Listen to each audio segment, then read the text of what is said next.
Mic check 1 2 3 4 5. Mic check 1 2 3 4 5. Mic check 1 2 3 4 5. 1 2 3 4 5. Everybody good? Okay.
Mic check, mic check, mic check, mic check. Sound good? Camera, so.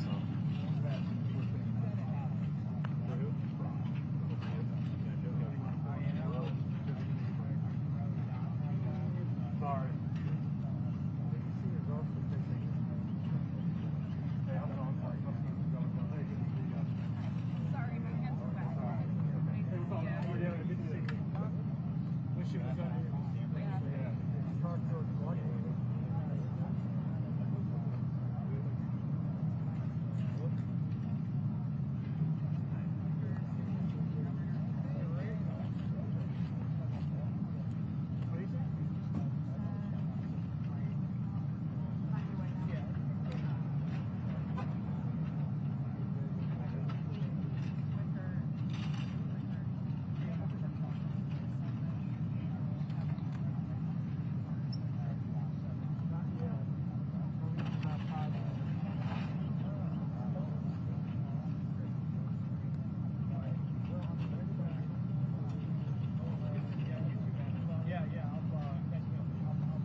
Just a sec.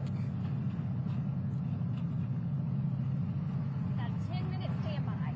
10 minutes? Okay. 10 minutes.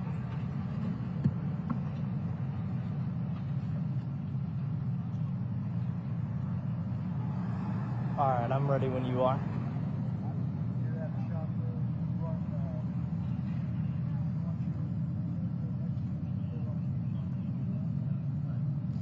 Yeah, but you don't.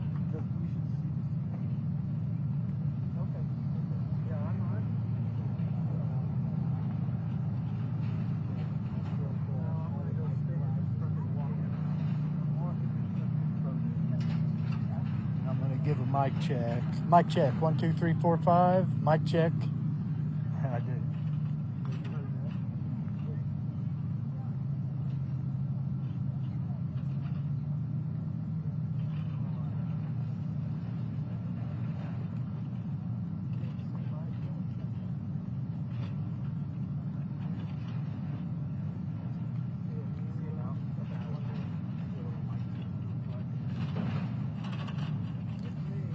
Mic check 1 2 1 2. Mic check 1 2 1 2. Mic check 1 2 1 2.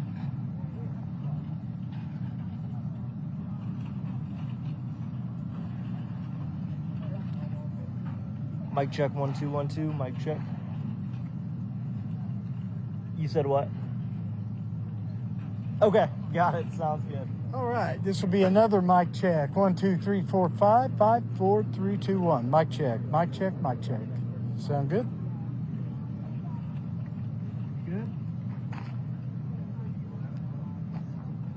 Yeah, I'm hardwired. Check, check, check. 1, 2, 1, 2. I'm hearing it in my camera.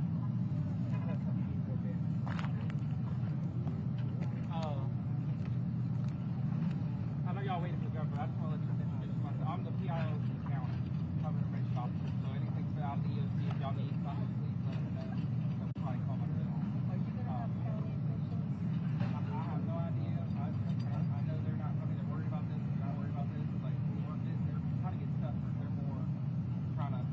They're also boots on the ground. So, I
Mic check, 1, 2, 3. Are you hearing it?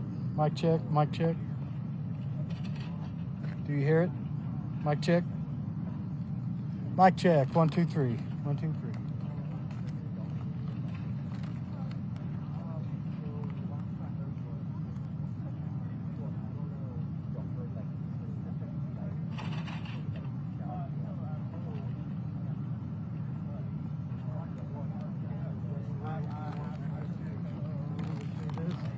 Mic check, 1, 2, 3. Mic check, mic check, mic check. Better?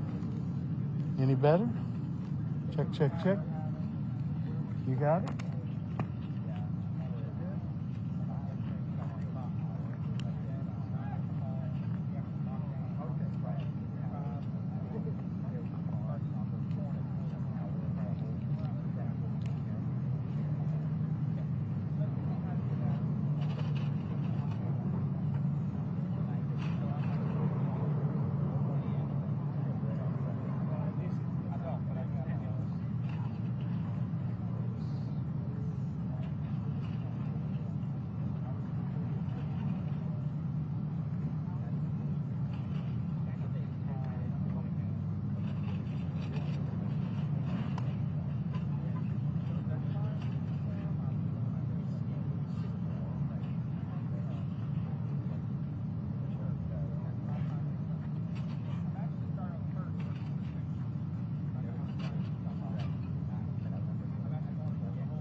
Well, I just want to thank everyone for being here today. I want to begin by thanking particularly our federal delegation for being with us today. The Homeland Security Director, our Administrator, Deanne Criswell from FEMA.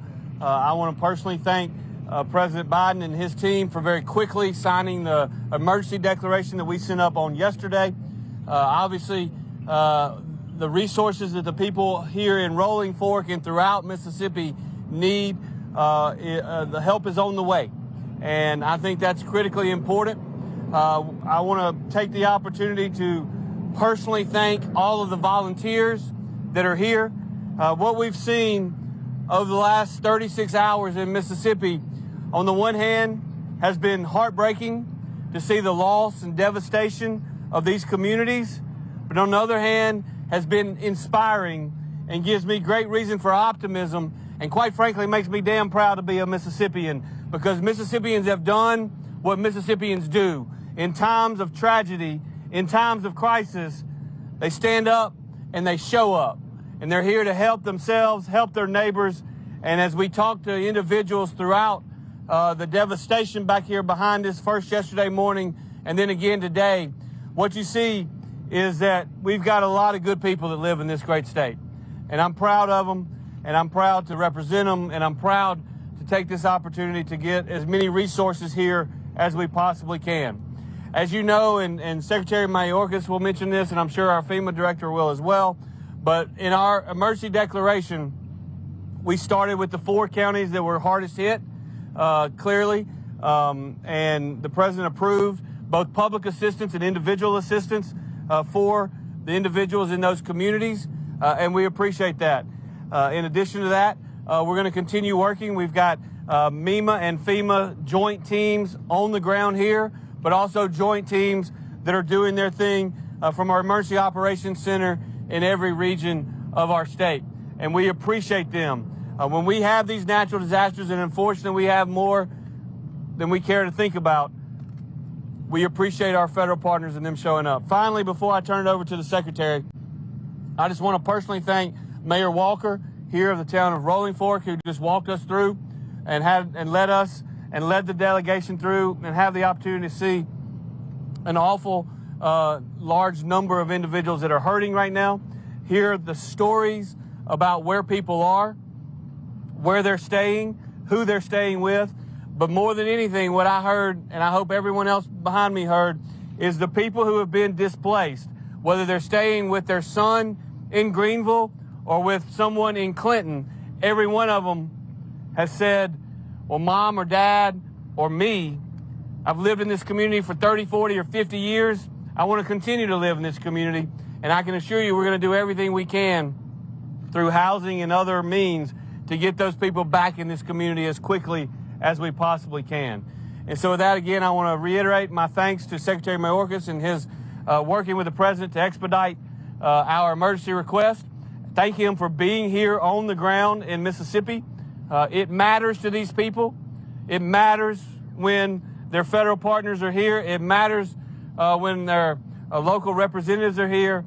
And so, Secretary Mayorkas, thank you for being here. And I'm going to turn it over to you. Thank you, sir. Appreciate you. Thank you. Thank you very much, Governor.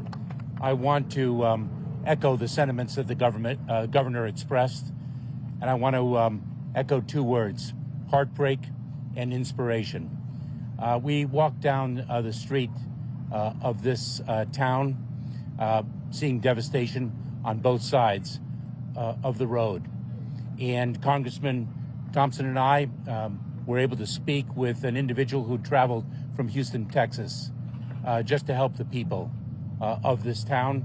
And he said something I thought was very appropriate and very powerful, that one can see photographs of the devastation, but there's no substitute for actually seeing it in person. And that is indeed what we've come to do. We've come to see it in person, to communicate to the people of Mississippi that we are here, not just today, but for the long haul. It is heartbreaking to hear of the loss of life, to see the devastation firsthand.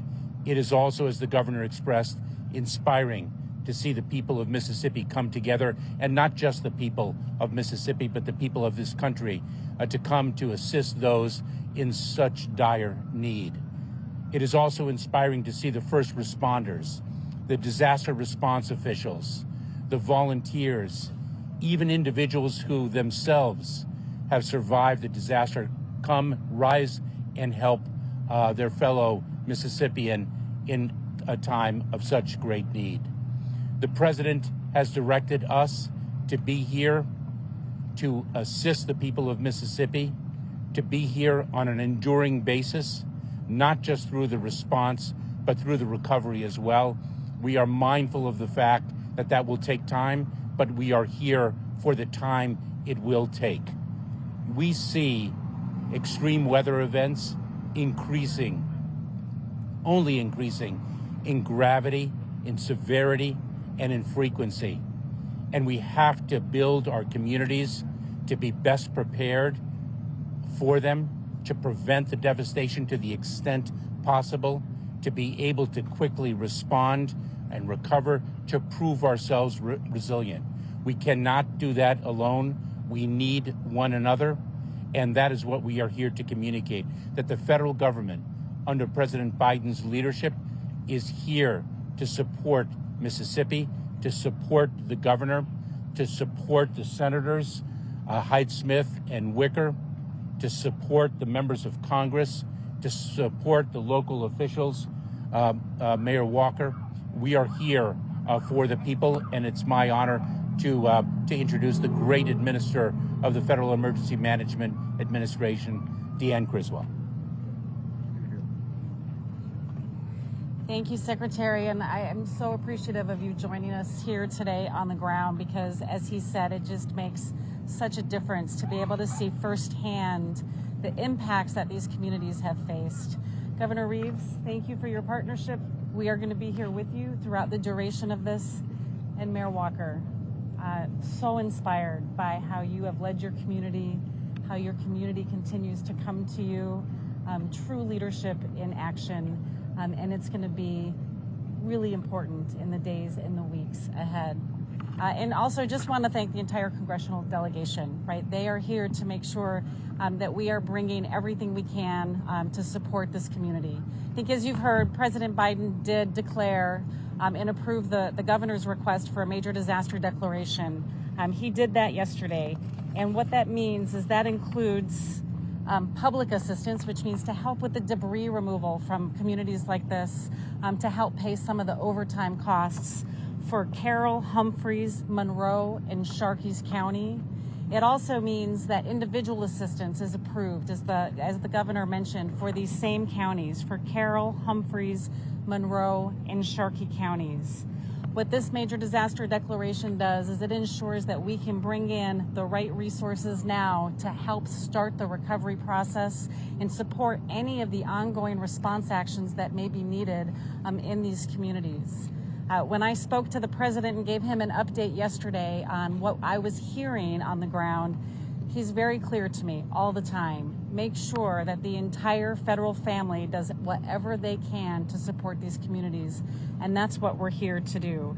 So I want to tell the individuals to start. If you are in one of those 4 counties, if you are in Carroll, Humphreys, Monroe, or Sharkey, you can contact your insurance company, first line of defense, but also begin the process with FEMA, and you can do that by going to disasterassistance.gov, or you can call 1-800-621-3362 to apply for assistance.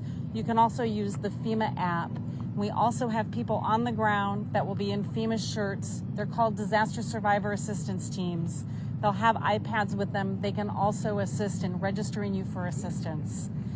These are just the first counties. As the governor said, we are going to work with the team, with the state team here, to assess additional counties to see if any more need to be added to this declaration. We know that this is going to be a long-term recovery event.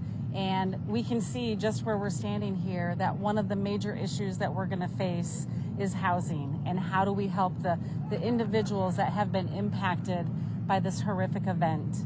I know that our partners from the American Red Cross are already on the ground and providing shelter that those that need it. And I think, as you heard the governor say, so many family members, extended family members, neighbors helping neighbors are already supporting some of that initial temporary sheltering solutions to help people stay safe right now. But we are going to continue to work with our state partners to find the right solution for individuals in this community, because we know that every individual has a unique need. Every family has a different situation. And so we want to make sure that we understand what the needs are and what the best tools are going to be to come in and support this community as quickly as possible. I'll give a little bit of an update on some of the things that we are doing on the ground right now. Our Region 4 Administrator, Gracia Check, she's here with me today. She has been in constant communication with the state director as well as the governor since before the incident happened, when we were monitoring the threats of what was going to happen. And our Regional Response Coordination Center has been activated, being able to support and send in resources at the state's request. If there were any additional needs or gaps identified, we would have been able to bring those in and support as needed. We've sent an incident management assistance team. They are right now at the State Emergency Operations Center. They are embedded there, and they will work side by side with our state partners to support them in helping to make sure that the right federal resources that are available are here and supporting these communities. And then yesterday, as I mentioned already, I directed our disaster survivor assistance teams to come in and start going door to door into these communities, helping people register for assistance. What I would say right now is our number one concerns is still life safety. I think as you look around here and you look at the debris, I just really encourage everybody to remain vigilant, stay cautious. There is a lot of hazards within this debris. And unfortunately, there's been so much loss of life, which is just heartbreaking. But we often see additional injuries and additional loss of life after a disaster because of the type of hazards that are in this debris. So please listen to your local officials. If there's roads that are closed and barricades, please don't go around them. That means that there's a hazard over there. And as you are going through your homes and you are looking for your belongings, please take the extra care to make sure that you're keeping yourself and your family safe. With that, I would just say that FEMA is here. We remain committed to the people of Mississippi. We will be here for you now. We will be here for you next week. We will be here long after these cameras are gone to make sure that we are assisting you with all of your recovery needs. Governor, you have my commitment that we will be here throughout the duration of this recovery effort. And so with that, I would now like to turn it over to Senator Wicker for his comments. Thank you, Madam Administrator. And I'm joined with Congressman Thompson. Congressman, come on up here, and Senator, come on up here. I want us to stand together because I want you to know that this delegation is shoulder to shoulder for Mississippi in this regard. We got a letter together of both of our senators, all four members of the House of Representatives yesterday afternoon, got it up to the President of the United States. I want to thank the President for calling each of us individually. I want to thank him for sending a member of his cabinet here. We don't always get cabinet members, but we thank you, Mr. Secretary and Madam Administrator. And we are also in it with you for the long haul. We appreciate Mayor Walker and the state officials that are here, the law enforcement that have come in, and we realize this is going to be a long process. Let me say this before I turn it over to Senator Hyde-Smith and Mr. Representative Thompson. We're about to spend some local and state money on this. We're going to do it in coordination with one of the best state emergency management teams in the country. We're good because we have experience. We really would prefer if we didn't quite have as much opportunity to show how good we are. But the governor has put a good team together, and we've been visiting with them yesterday and today. Madam Administrator and Mr. Secretary, we're going to spend some money. We're going to get the best guidance we can from Jackson and Washington, D.C. We want cooperation when we ask for reimbursement.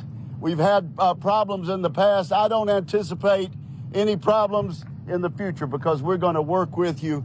We're going to spend the money the right way according to the statute.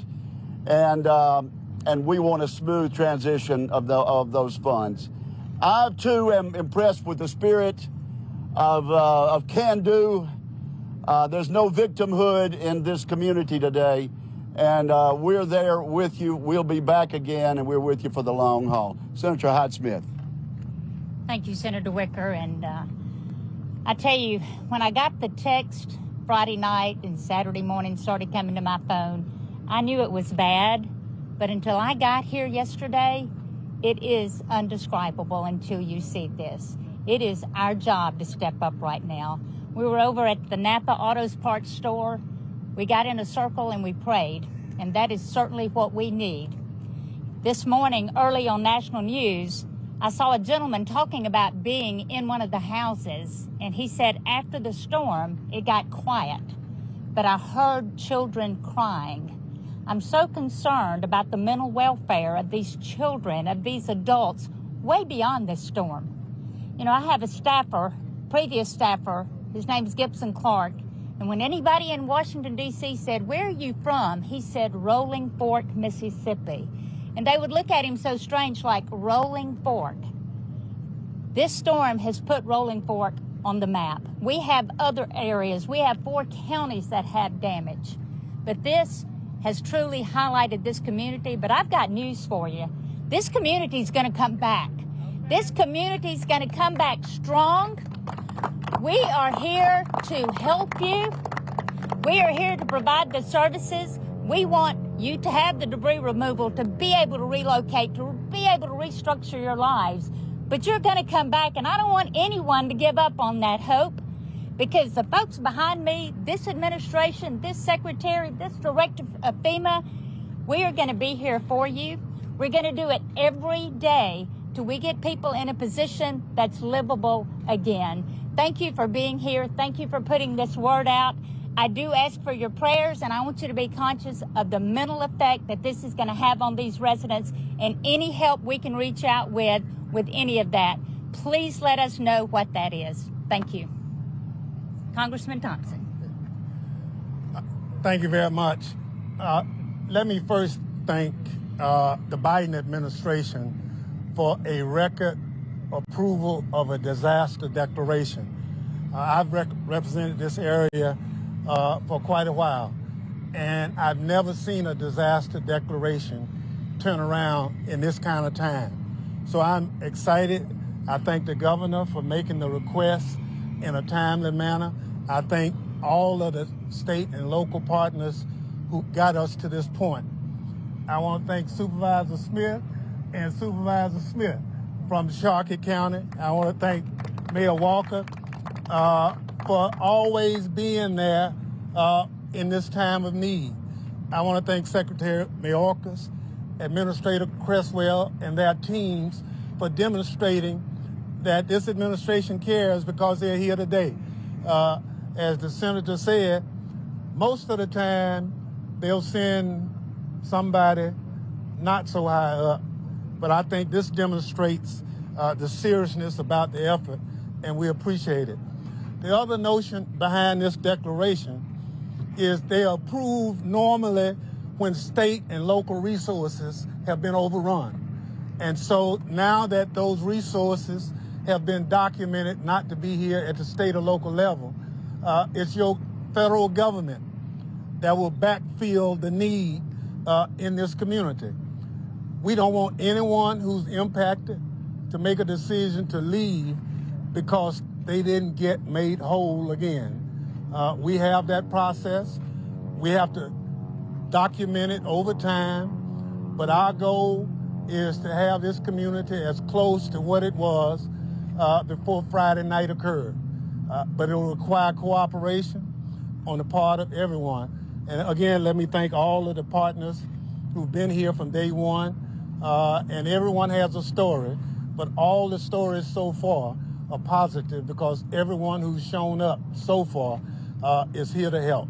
Apart from that, let me turn the mic over to Mayor Eldridge Walker, the mayor of Rolling Fork, Mississippi. Thank you, Congressman. First of all, to Secretary, Mr. Rector, the governor of the great state of Mississippi, and all the representatives who are here from this great state, Mayor Flaggs from Vicksburg, Mississippi. On behalf of this entire community, first we want to say thank you.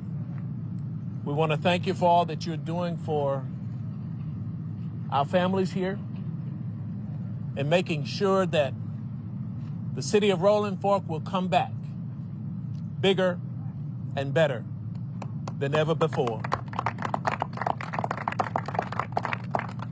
We want to make sure that our displaced families are taken care of.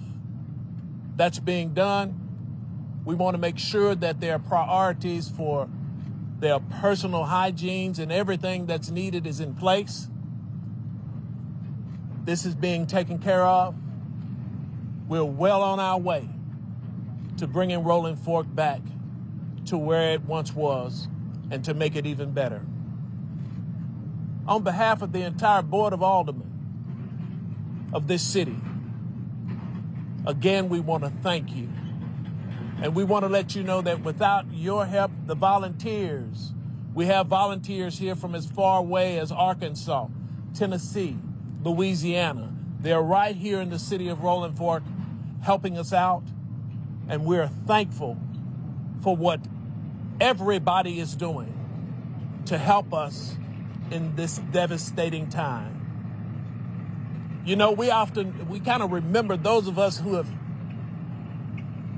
this is a Bible Belt, and we were all taught that a family that prays together stays together. This is a family of unity, a family of strength. And this is what we need to make this community come back once again.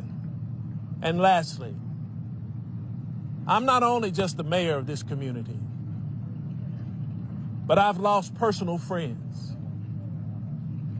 I'm also the local funeral director. Now, I'm having to meet my families, those who have lost loved ones, and help them make it through this traumatic time. But you know what? I'm a firm believer that when you do right, right will follow you. And I think that I've been prepared to take on this task, and I'm going to do it in the name of the mayor of the city of Rolling Fork and of the man that I am and that God has made me to be. So I want to thank each of you who are here for all that you have done and all that you will do in future days. Thank you so much.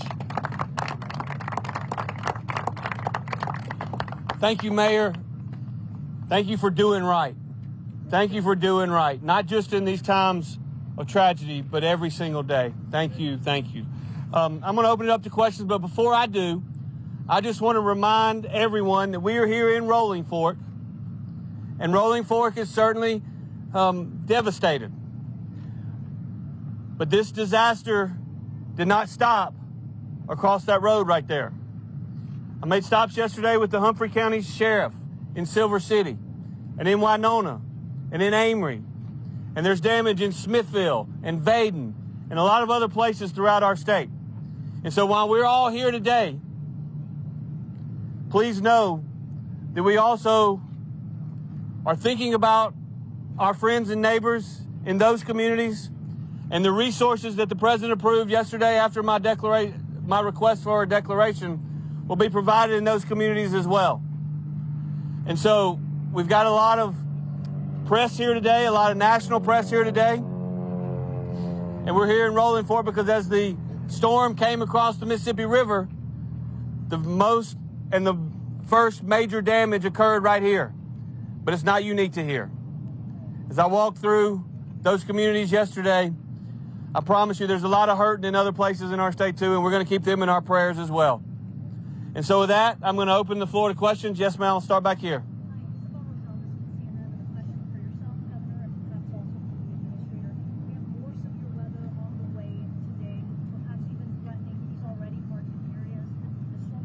Center just upgraded the risk today from a level 4, applied moderate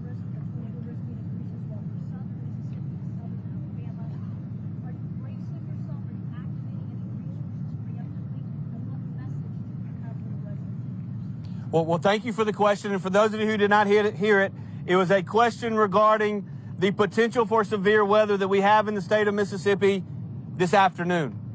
Now, we have been monitoring that very, very closely. Obviously, with the visits from our friends from Washington, what we have found is that the vast majority of the most severe weather is expected south of Interstate 55.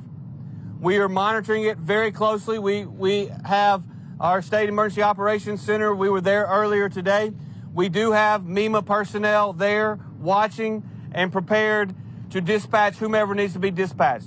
In the height of the storm on Friday evening, we had over 300 search and rescue personnel situated throughout the state.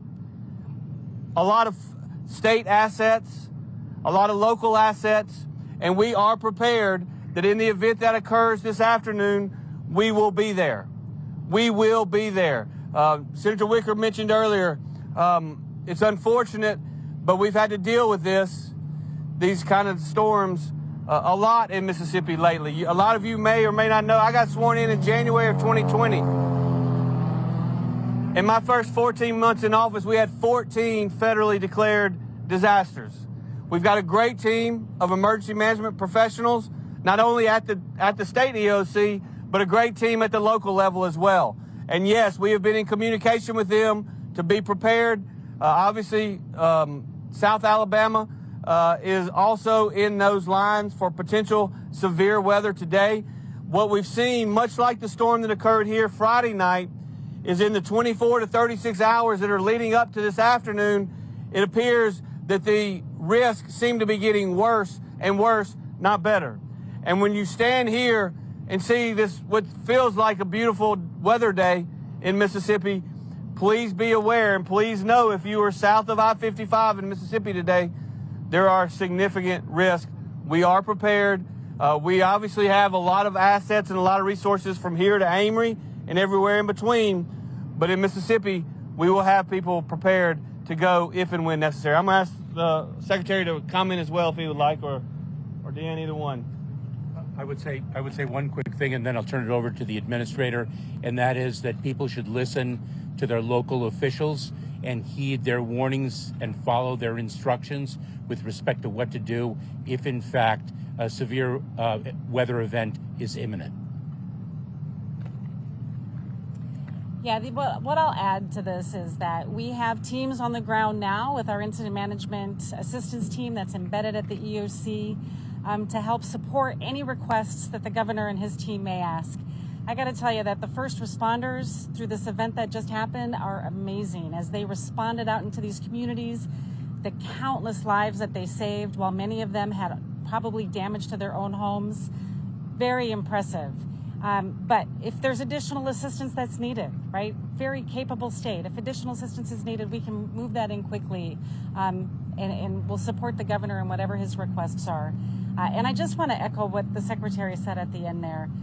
Know how you're going to get information. Know how you're going to get these alerts, because these weather systems change rapidly, and then know what your actions are going to be so you can protect yourself and your family. Those two pieces of action right now are going to be incredibly important, as we know that these storms are dynamic and they change quickly. Thank you. We have Mac here, as those of you who are local know, is our Emergency Management Director at the State Emergency Operations Center. And I just asked him to make sure that we didn't not cover everything, and he says we're okay. So I'll start over here. Yes, sir.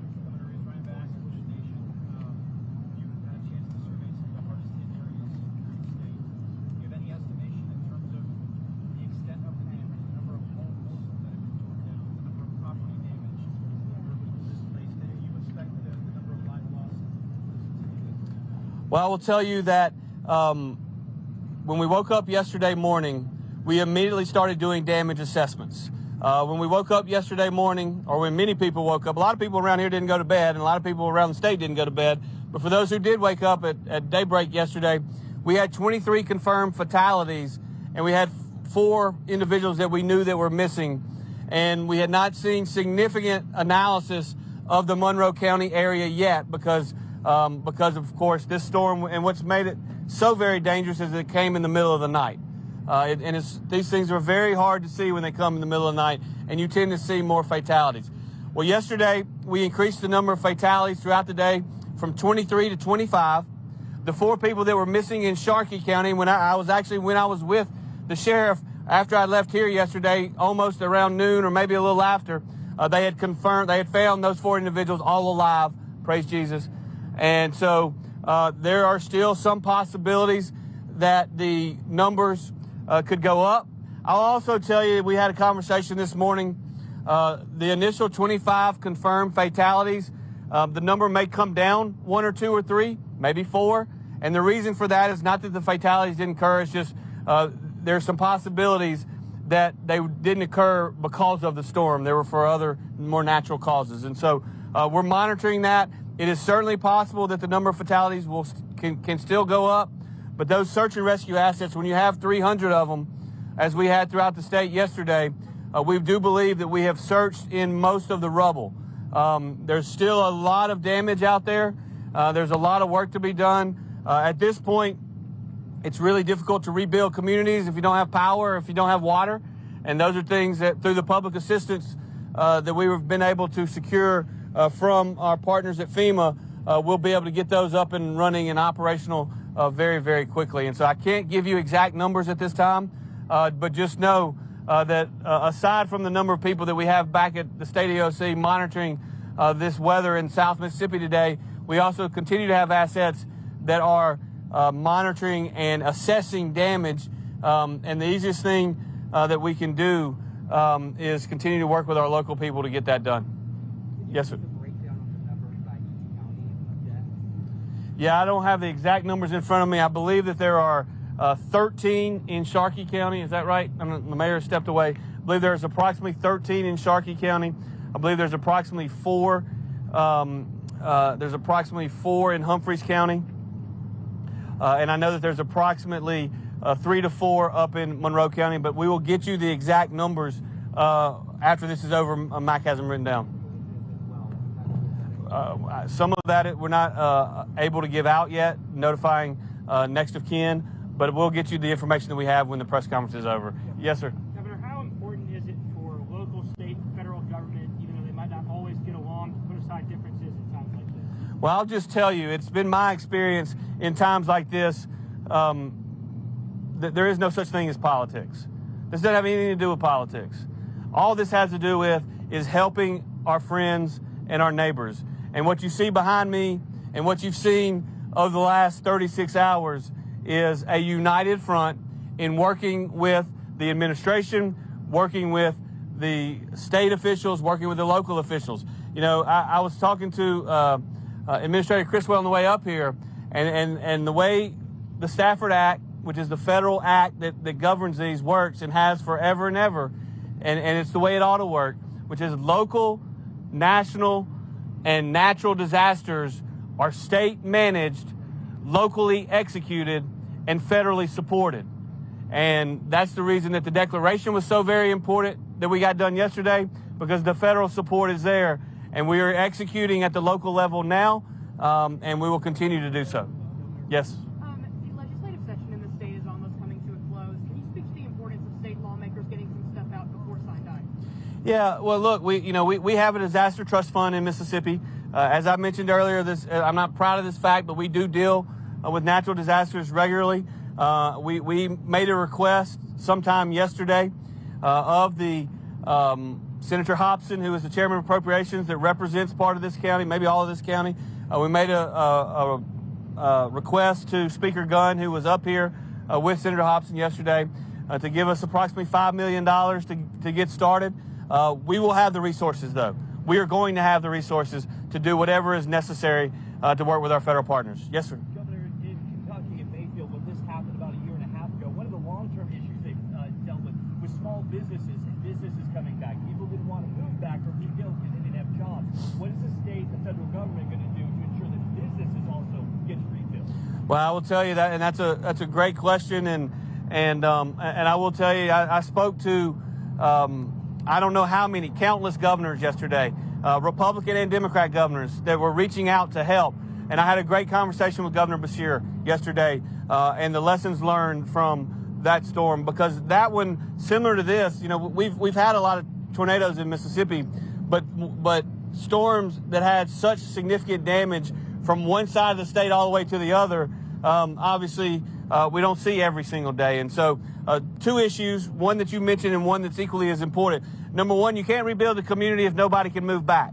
And in some communities that have been damaged, what we've seen is that there are a lot of residences that have gotten significant damage, but you can probably live in them. Any of you that have toured back here behind me know there aren't very many residences back here that can be lived in. And so I talked to the secretary and the administrator this morning. The two primary objectives that we have before us is, number one is potential housing, both short-term, intermediate-term, and long-term. Potential housing for those residents, because as I mentioned earlier, the guy that I was talking to said his mom and daddy are living with him in Greenville, but they don't want to live with him in Greenville. They want to live right here, and I get it. And so we've got to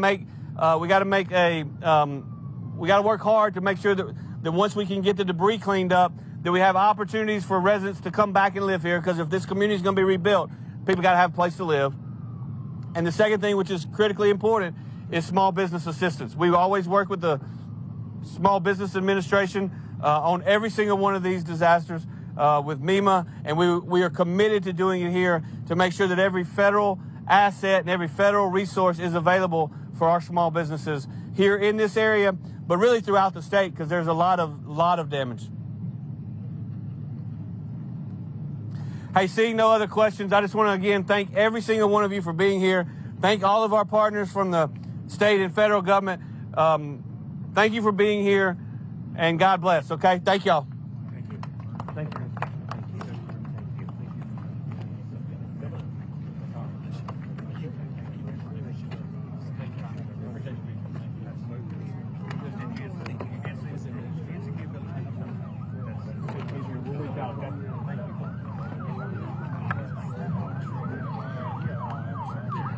I'm just going to move this over a little bit real quick.